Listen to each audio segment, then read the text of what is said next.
Thanks very much and good morning to you. 6:01 on this Monday morning as we take a look at the stories leading the headlines and some tense moments outside of a downtown bar this morning. Police responding to calls of gunfire at the basement on 109th Street and 105th Avenue. It's going down just before 3 o'clock. When officers arrived on scene, they discovered shell casings on the ground. However, they say no one appeared to be injured. Police speaking to several witnesses inside the bar to put things together. That investigation continues. A Morinville couple is turning to the public for help after thieves made off with more than just the family truck. Megan Butler says inside that vehicle, taken Sunday morning from the Cardiff area, was her husband's military medals from his time in Afghanistan. Also taken, her dog's service vest. Butler suffers from post-traumatic stress disorder and can have panic attacks or even faint. The dog warns her of sudden, oncoming, or even harmful changes. Wearing the vest signals that the canine is working. Without it, she can't perform her duties as a service dog. You've not only taken away, very important things from my husband, but you've also taken away my ability to use my medical device. I can no longer go to work. I can no longer go to grocery stores. I can't go out in public. I can't do anything. Well, that service vest is also a crucial carrier of vital information.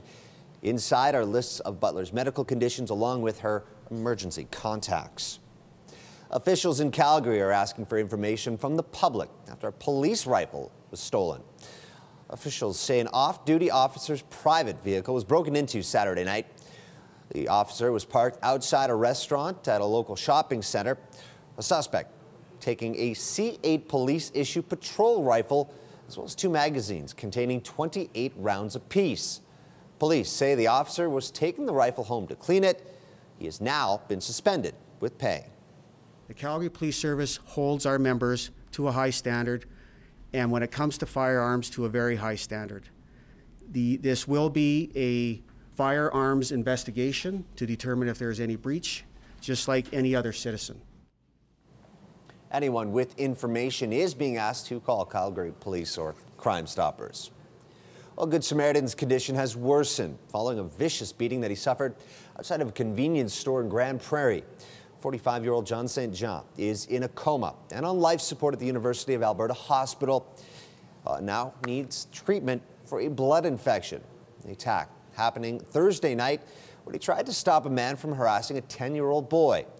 With the situation seemingly diffused, St. John was ambushed and brutally stomped.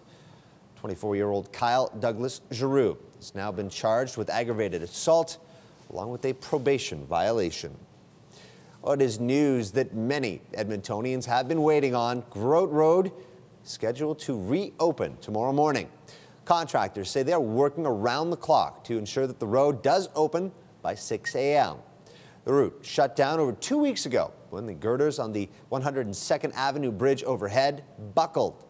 Now that those girders have been secured, the super crane is being taken off site today, and drivers should expect temporary closures in the coming weeks as bridge reconstruction continues.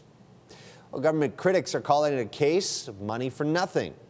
Alberta NDP releasing new documents they say shows the province paid nearly $1.5 million for private public school project advisories.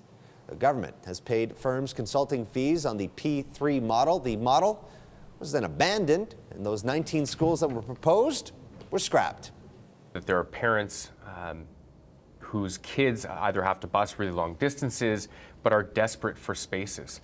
Parents need schools and buildings and classrooms for their kids to learn in, and this was an unnecessary delay and an unnecessary cost that we are paying for. You know the consequences? Just last week, the Tories were accused of early campaigning for announcing new schools, which had already been budgeted for prior to that announcement. Well, the big day may be over, but the Easter Bunny set to work a little bit of overtime. Families across the city celebrating Easter events across the city. One of those at the Moutart Conservatory. Kids hopping through the pyramids, searching for clues on a weekend scavenger hunt. The already colorful venue even brighter with all the artistic activities for families to enjoy. We've got face painting, we've got planting, we've got crafts, music, all kinds of activities going on for the kids. Lots of nice things for families to do. And as I mentioned, it isn't over quite yet. There are more Easter activities running from noon until 4 o'clock at the Edmonton Valley Zoo with arts and crafts and, of course, the Easter Bunny's extended family.